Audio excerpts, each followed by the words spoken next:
ఇలా కాంపోస్ట్ అయితే రెడీ అయిపోయింది. దీనిని ఈ విధంగా టమాటా మొక్కలు అయితే ఏమైతే ఉన్నాయో ఇక్కడ వేసేస్తున్నా చక్కగా. ఇదంతా అన్నమాట. దీనివల్ల కాయ బలంగా పెరుగుతుంది. ఈ స్టెమ్ కూడా చాలా గట్టిగా వస్తుంది అన్నమాట. చూడండి ఎంత బాగుందో చక్కగా. అందుకని ఇవాళ టమాటాలకి కాంపోస్ట్ వేద్దామని వచ్చాను. చూడండి ఇలా వేస్తుంటే చూడండి ఎంత పెద్ద పెద్ద టమాటాలు ఉన్నాయో. చక్కగా వస్తున్నాయి టమాటాలు. హార్వెస్ట్ అయితే చేసుకోవచ్చు తొందరగా.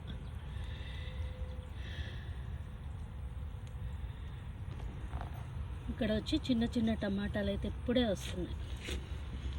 మేబీ ఇది హైబ్రిడ్ టమాటా కావచ్చు. ఇది